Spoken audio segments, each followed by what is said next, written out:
दोस्तों, आज मैं एक्सप्लेन करने वाला हूँ रॉन्ग टर्न पार्ट 6। ये मूवी खूब खराबे और जबरदस्त वायलेंस से भरी हुई है, जिसे देखकर आपकी रूह तक कांप जाएगी। इस फिल्म में हमें कुछ ऐसे आदमखोर देखने को मिलते हैं जो लोगों को बेहद खौफनाक तरीके से मारकर उन्हें कच्चा कर जाते हैं। कहानी तब और डरावनी हो जाती है जब कुछ दोस्त गलती से इन आदमखोरों के चंगुल में फंस जाते हैं। अब सवाल ये है, क्या ये आदमखोर उन्हें बेरहमी से मार डालेंगे या फिर ये लोग उनसे मुकाबला करके वहां से जिंदा भाग निकलेंगे? इसका जवाब जानने के लिए वीडियो को आखिर तक जरूर देखना। लेकिन वीडियो शुरू करने से पहले एक जरूरी बात बता देता हूँ। ये film wrong turn movie series का 6ठा पार्ट है और इसकी कहानी पिछले पार्ट से जुड़ी हुई है। इसके बाकी 5 पार्ट्स मैंने पहले ही अपने चैनल पर एक्सप्लेन कर दिए हैं, इसलिए अगर आपने उन्हें अभी तक नहीं देखा है तो जाकर उन्हें जरूर देखिए। सभी पार्ट्स की लिंक आपको डिस्क्रिप्शन में मिल जाएगी। तो इस मूवी की शुरुआत वेस्ट वर्जीनिया के घने जंगलों से होती है, जहां हम एक कपल को देखते हैं जो साइकिलिंग करते हुए इस जंगल से गुजर रहे होते हैं। लेकिन उन्हें जरा भी अंदाजा नहीं होता कि कोई उनका पीछा कर रहा है। असल में उनका पीछा कर रहा था थ्री फिंगर। और जिन लोगों को थ्री फिंगर के बारे में नहीं पता, उन्हें बता दूं कि थ्री फिंगर एक खूंखार आदमखोर है जो लोगों को बेरहमी से मारकर उन्हें खा जाता है। कुछ देर बाद यह कपल एक जगह रुककर नहाते हैं और फिर दोबारा साइकिलिंग शुरू कर देते हैं। लेकिन तभी अचानक वो लड़का अपनी साइकिल से गायब हो जाता है। लड़की समझ ही नहीं पाती कि उसका पति अचानक कहाँ चला गया। थोड़ी ही देर में लड़का उसे आवाज देता है। आवाज सुनते ही लड़की घबराकर उसके पास दौड़ती है, जहां वो लड़का बताता है कि मुझ पर किसी ने हमला करके मुझे घायल कर दिया है। अब ये दोनों यहाँ से भाग पाते कि तभी थ्री फिंगर अचानक एक तीर चलाता है। वो तीर जाकर सीधा उस लड़के के मुंह में घुस जाता है और वहीं पर उसकी दर्दनाक मौत हो जाती है। ये देखकर वो लड़की काफी डर जाती है और अपनी साइकिल उठाकर वहां से भागने लगती है। लेकिन तभी अचानक उसके सामने एक तार आ जाती है। जैसे ही वो आगे बढ़ती है, वो तार उसकी को चीरती हुई सीधे उसके दिमाग में जाती है। असल में उस तार को पकड़े हुए होते हैं सॉ टूथ और वन आई। ये दोनों भी थ्री फिंगर के ही भाई होते हैं। फिर ये दोनों उस तार को ऊपर उठाते हैं जहां वो लड़की दर्द के मारे तड़प रही थी। तभी वहां थ्री फिंगर आकर उस लड़की का गला काट देता है। इसके बाद सीन बदलता है और हमें एक गाड़ी दिखाई देती है जिसमें कुछ दोस्त कहीं पर जा रहे थे। इसी गाड़ी में डैनी नाम का एक लड़का होता है। उनकी बातचीत से हमें पता चलता है कि डैनी को एक होटल से इनविटेशन मिला है। दरअसल ये होटल डैनी के पूर्वजों का था और उसकी फैमिली ब्लड लाइन के हिसाब से अब ये होटल डैनी को मिलने वाला होता है। इसी वजह से डैनी अपने दोस्तों को लेकर उस होटल में जा रहा होता है। थोड़ी देर बाद ये सभी लोग उस होटल में पहुंच जाते हैं, जहां होटल के केयरटेकर जैक्सन और सैली उनका स्वागत करते हैं। लेकिन जैसे ही वो डैनी के दोस्तों को देखते हैं, दोनों काफी नाराज हो जाते हैं। उन्हें लगा था कि डैनी यहाँ अकेला आएगा, जिससे हमें पता चलता है कि ये लोग चाहते थे कि डैनी अकेला यहाँ आए। लेकिन इसके पीछे उनका इरादा क्या है, इसके बारे में आगे पता चलेगा। इसके बाद हम इसी होटल में ठहरी हुई एक बूढ़ी औरत को देखते हैं जो अब होटल से चेकआउट करने वाली होती है। पर तभी उसे एक जगह से किसी के हंसने की आवाज आती है। वो बूढ़ी औरत कुछ समझ पाती कि तभी एक उड़ती हुई कुल्हाड़ी आकर सीधे उस औरत की छाती में घुस जाती है। फिर वहां दूसरी तरफ से जैक्सन आता है और उस औरत की गर्दन मोड़कर उसे बेरहमी से मार देता है। फिर कहता है कि इस होटल में आने वाले लोग कभी भी जिंदा वापस नहीं लौटते। अब ये जैक्सन कौन है और वो कुल्हाड़ी किसने चलाई थी, इसके बारे में हमें आगे पता चलेगा। वहीं दूसरी ओर हम डैनी और उसके दोस्तों को देखते हैं जो अब होटल को एक्सप्लोर कर रहे थे। होटल की चीजें देखकर वो लोग काफी हैरान रह जाते हैं, क्योंकि यहाँ मौजूद हर चीज बहुत पुरानी होने के साथ साथ काफी महंगी और कीमती लग रही थी। इसके बाद हम रात का सीन देखते हैं, जहाँ जैक्सन जंगल में जाकर उन तीनों आदमखोरों से मिलता है। जैक्सन उनसे कहता है कि तुम्हें उस बूढ़ी औरत को नहीं मारना चाहिए था, क्योंकि होटल में डैनी और उसके दोस्त आए हुए हैं। अगर उन्हें जरा भी शक हो जाता तो सारा प्लान बिगड़ सकता था। यहीं से हमें साफ समझ आ जाता है कि उस बूढ़ी औरत को मारने वाले यही तीनों आदमखोर थे। साथ ही उनकी बातचीत से ये भी पता चलता है कि जैक्सन और सैली दोनों इन आदमखोरों से मिले हुए हैं। इसके बाद हम सुबह का वक्त देखते हैं। यहाँ हम डैनी की गर्लफ्रेंड टोनी को देखते हैं जो होटल के अंदर घूम रही होती है। तभी उसकी नजर जैक्सन पर पड़ती है, जो जमीन पर पड़े उस औरत के खून को साफ कर रहा होता है। हालांकि टोनी को उस वक्त कुछ खास समझ नहीं आता और वो बिना किसी शक के वहां से चली जाती है। इसके बाद हमें डैनी के 2 दोस्त जिलियन और ब्रायन दिखाए जाते हैं जो शॉपिंग करने के लिए मार्केट आए होते हैं। इसी दौरान उनकी नजर एक बोर्ड पर पड़ती है जिस पर कई लोगों के मिसिंग पोस्टर्स लगे हुए होते हैं। तभी वहां एक पुलिस ऑफिसर आता है और उसी बोर्ड पर एक और औरत का मिसिंग पोस्टर लगा देता है। ध्यान देने वाली बात यह होती है कि वो पोस्टर उसी बूढ़ी औरत का होता है जिसे आदमखोरों ने होटल में मार दिया था। यह देखकर जिलियन उस पुलिस ऑफिसर से पूछती है कि इस इलाके में इतने सारे मिसिंग पोस्टर कैसे लगे हुए हैं। इस पर ऑफिसर बताता है कि इस एरिया से पहले भी कई लोग रहस्यमयी तरीके से गायब हो चुके हैं। वो लोग अचानक कहां चले गए, इसका आज तक कोई पता नहीं चल पाया है। आखिर में ऑफिसर उन्हें चेतावनी देते हुए कहता है कि वो लोग अपना ख्याल रखें। ऑफिसर की ये बातें सुनकर जिलियन और ब्रायन दोनों ही काफी डर जाते हैं। वहीं दूसरी तरफ होटल के अंदर जैक्सन डेनी को कुछ हथियार दिखा रहा होता है। वहां कई तरह की रेयर गन्स रखी होती हैं और साथ ही एक क्रॉसबो भी होता है जो डेनी को काफी पसंद आ जाता है। जिस पर जैक्सन कहता है कि क्यों ना तुम मेरे साथ जंगल में चलो, वहां मैं तुम्हें क्रॉसबो चलाना सिखा दूंगा। अब डेनी को भी क्रॉसबो चलाना था, इसलिए वो मान जाता है। फिर ये दोनों जंगल की ओर निकल पड़ते हैं। थोड़ा आगे जाने पर उन्हें एक हिरण दिखाई देता है। जैक्सन डेनी को क्रॉसबो पकड़ने और निशाना लगाने का तरीका समझाता है और उससे कहता है कि यह तुम्हारा शिकार है, तुम्हें इसे मारना ही होगा। जैक्सन के बताए तरीके से डेनी क्रॉसबो चलाता है और पहले ही वॉर में वो हिरण को मार गिराता है। इसी दौरान उस हिरण का खून डेनी के चेहरे पर भी लग जाता है। इसके बाद हम उसी पुलिस ऑफिसर को देखते हैं जो थोड़ी देर पहले जिलियन और ब्रायन से मिला था। वो ऑफिसर जंगल के रास्ते से आगे बढ़ रहा होता है। तभी रास्ते में उसे एक गिरा हुआ पेड़ दिखाई देता है। ऑफिसर अभी कुछ समझ ही पाता कि तभी उसे जंगल के अंदर से कुछ अजीब सी आवाजें सुनाई देती हैं। शक होने पर वो अपनी गन निकालकर धीरे धीरे जंगल की तरफ बढ़ता है। वो जैसे ही थोड़ा आगे जाता है कि तभी अचानक एक तीर आकर उसके पेट में लगता है। तभी हम देखते हैं कि ये तीर किसी और ने नहीं बल्कि थ्री फिंगर ने चलाया था। अब घायल होने के बावजूद पुलिस ऑफिसर थ्री फिंगर पर गोली चलाने की कोशिश करता है, लेकिन थ्री फिंगर तेजी से इधर उधर भागते हुए फिर से एक तीर चलाता है जो उसके सर से आर पार होकर उसकी वहीं पर मौत हो जाती है। अब तक डेनी को गए काफी समय हो चुका था, जिस वजह से उसकी गर्लफ्रेंड टोनी काफी परेशान हो जाती है।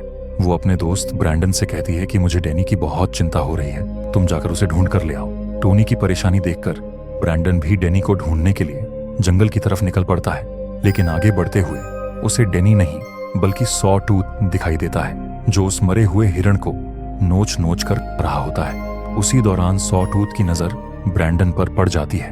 उसकी डरावनी शक्ल देखकर ब्रैंडन घबरा जाता है और वहां से जान बचाकर भागने लगता है। भागते भागते अचानक उसके सामने डेनी आ जाता है। दोनों की जोरदार टक्कर होती है और वो दोनों पास में बने एक गड्ढे में गिर जाते हैं। उस गड्ढे में नुकीली तारें लगी होती हैं जिनमें डेनी बुरी तरह फंस जाता है और ब्रैंडन भी काफी गंभीर रूप से घायल हो जाता है। उन दोनों की आवाज सुनकर जैक्सन वहां पहुंच जाता है। इसके बाद ये तीनों वापस होटल लौट जाते हैं। यहाँ हम देखते हैं कि जैक्सन की बहन सैली डेनी के पैरों पर दवाई लगा रही होती है। वो डेनी की इतनी केयर कर रही होती है जैसे वो उसके लिए कोई बहुत खास इंसान हो। लेकिन तभी वहां टोनी आ जाती है। उसे देखते ही सैली बिना कुछ कहे चुपचाप वहां से चली जाती है। अब अगली सुबह डेनी को काफी अच्छा लग रहा था। वो अपनी सारी मेडिसिन कचरे में फेंक देता है। दरअसल डेनी को एक बीमारी थी जिस वजह से वो काफी समय से डिप्रेशन और उदासी में रहता था। लेकिन जब से डेनी ने उस हिरण का शिकार किया था तभी से उसे काफी अच्छा महसूस हो रहा था। जो सुकून उसे इतने दिनों तक दवाइयां लेने के बाद भी नहीं मिला था वो उसे शिकार करने के बाद मिला था। इसके बाद सभी लोग नाश्ते के लिए एक साथ बैठते हैं। इसी दौरान डेनी सबके सामने कहता है कि अब वो यहाँ से कहीं नहीं जाने वाला क्योंकि उसे इस जगह पर सुकून मिल रहा है। वो बताता है कि अब वो इस होटल का ओनर है और इसलिए वो यहीं रहकर होटल को चलाएगा। लेकिन उसके दोस्त कहते हैं कि वो लोग ज्यादा दिन यहाँ नहीं रुक सकते। ब्रैंडन साफ तौर पर कहता है कि यहाँ कुछ न कुछ अजीब चल रहा है और उन्हें जल्द से जल्द यहाँ से निकल जाना चाहिए। इस पर डेनी जवाब देता है कि अगर उन्हें जाना है तो वो जा सकते हैं, लेकिन वो खुद यहाँ से हिलने वाला नहीं है। ये सब सुनकर उसके दोस्तों को डेनी थोड़ा बदला हुआ लगता है क्योंकि वो पहले कभी भी इस तरह की बातें नहीं करता था। जिसके बाद हम डेनी के दूसरे दो दोस्त यानी ब्रायन और जिलियन को देखते हैं जो यहाँ बिल्कुल भी रुकना नहीं चाहते थे। लेकिन ये लोग यहाँ से खाली हाथ भी नहीं जाना चाहते थे। दरअसल इन्हें होटल की महंगी और एंटीक चीजों को देखकर लालच आ गया था। वो लोग इन चीजों को बेचकर पैसा कमाना चाहते थे। इसलिए ये लोग सबकी नजर से बचते हुए बेसमेंट के अंदर घुस जाते हैं जहां पर और भी ज्यादा कीमती चीजें रखी हुई थी। लेकिन ये लोग उन चीजों को चुरा पाते उससे पहले ही वहां वो तीन आदमखोर आ जाते हैं जो उस लड़के पर हमला करके उसका सर फाड़ देते हैं।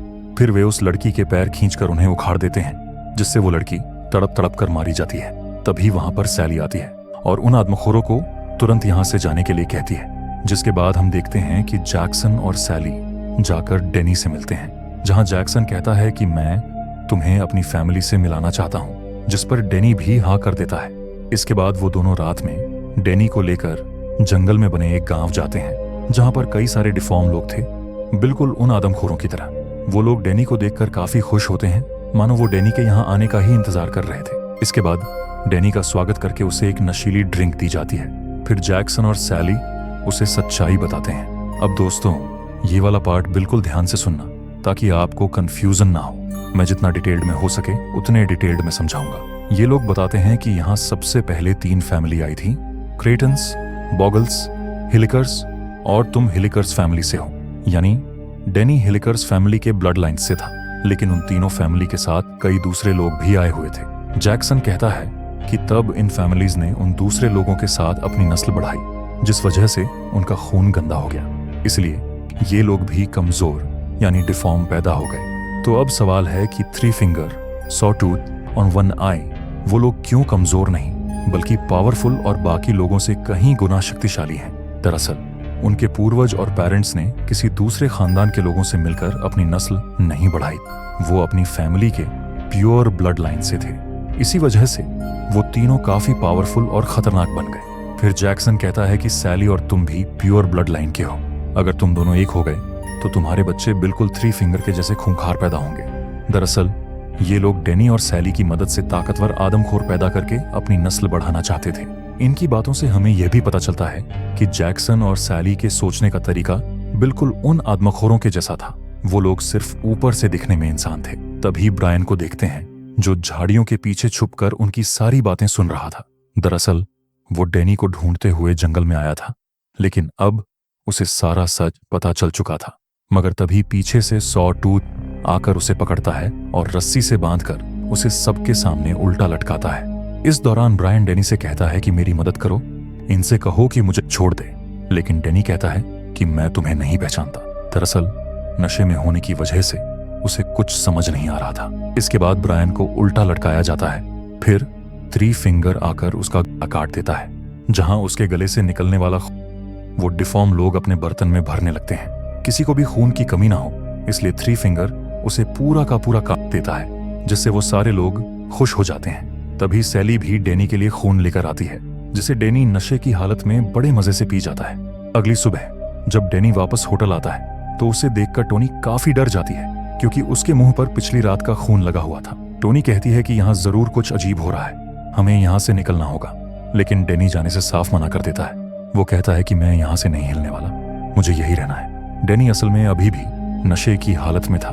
इसके बाद टोनी और उसके दोस्त यहाँ से जाने की तैयारी करने लगते हैं। लेकिन जैसे ही ये लोग किचन में जाते हैं तो उनकी रूह कांप जाती है, क्योंकि जैक्सन वहां पर किसी को काटकर उसका मांस बना रहा था।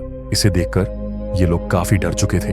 अब ये लोग कुछ समझ पाते कि तभी उनकी नजर फ्रिज पर पड़ती है, जिसमें उनके दोस्त ब्रैंडन का सर रखा हुआ था। इसे देखकर ये लोग चिल्ला उठते हैं और तुरंत वहां से भागने लगते हैं। लेकिन तभी अचानक उनके सामने 3 फिंगर आ जाता है। ये लोग दूसरे रास्ते से भाग पाते कि तभी वहां 1 आई और सव टूथ भी आ जाता है। मगर टोनी और रोड किसी तरह वहां से भाग निकलते हैं, लेकिन चार्ली उन आदमखोरों के हाथ लग जाता है। वो दरिंदे चार्ली के मुंह में पानी का पाइप घुसा देते हैं और तब तक नहीं छोड़ते जब तक उसका पेट ना फट जाए। वहीं दूसरी ओर ये दोनों बचकर भाग रहे थे, लेकिन अचानक टोनी रुक जाती है और कहती है कि मैं डेनी के बिना यहाँ से नहीं जाऊंगी। रॉड उसे समझाने की कोशिश करता है, लेकिन टोनी उसकी एक नहीं सुनती और गन लेकर डेनी को ढूंढने निकल पड़ती है। फिर हम रॉड को देखते हैं, जो अब आगे बढ़ रहा था, लेकिन तभी उसके सामने से 3 फिंगर गुजरता है। इसे देखकर रॉड पीछे जाने लगता है, लेकिन तभी उसका पैर एक ट्रैप में फंस जाता है, जिसे उन्हीं आदमखोरों ने वहां लगाया था। तभी उसके सामने वो तीनों आदमखोर आ जाते हैं, जो उसके सर पर हमला करके उसे बुरी तरह डालते हैं। जिसके बाद हम टोनी को देखते हैं, जो अब डेनी को ढूंढते हुए बेसमेंट में पहुंच गई थी। तभी उसके सामने सैली आ जाती है, जहां इन दोनों के बीच काफी लड़ाई होती है। इस दौरान टोनी सैली का मुंह खोलते हुए पानी में डुबाती है और अपनी गन से उस पर शूट कर देती है। तभी वहां पर डेनी आ जाता है, जो टोनी से गन छीनकर सैली को संभालता है और टोनी से कहता है कि अगर तुम्हें अपनी जान प्यारी है तो यहां से निकल जाओ। अब टोनी भी वहां से भागने लगती है, पर तभी जैक्सन आकर उसे पकड़ लेता है। अब खुद को बचाने के लिए टोनी पास रखी चाबी से उसकी आंख पर हमला कर देती है और तब तक वार करती जब तक उसकी जान ना चली जाए। तभी वहां पर डैनी आ जाता है, जो टोनी पर गन तान कर बड़ी अजीब तरह से हंसने लगता है। उसे देखकर ऐसा लग रहा था कि वो अपने कंट्रोल में नहीं है। वो टोनी से कहता है कि तुम अब हमारे बारे में बहुत कुछ जान चुकी हो, मैं तुम्हें जिंदा नहीं छोड़ सकता। अब इतना कहकर डैनी फिर से हंसने लगता है और तभी पीछे से वो 3 आदमखोर आकर टोनी को मार डालते हैं। यानी अब डैनी भी एक आदमखोर बन चुका था। फिर हमें कुछ दिनों के बाद का सीन दिखाया जाता है, जहां वो होटल फिर से शुरू हो चुका था। हम देखते ही डैनी अब इस होटल को संभाल रहा था। वो सब लोगों का स्वागत करता है, लेकिन इन लोगों को क्या पता था कि इस होटल में चेकआउट के बदले मौत मिलती है। वहीं किचन में वो तीनों आदमखोर मांस को ग्राइंड कर रहे थे ताकि उसका खाना बनाकर लोगों को परोसा जाए। वहीं बेसमेंट में अब सैली अगले आदमखोर को जन्म देने के लिए तैयार थी। यानी यह मौत का खेल अभी तक खत्म नहीं हुआ। अगर आपको इसका नेक्स्ट पार्ट चाहिए तो कमेंट में बता देना।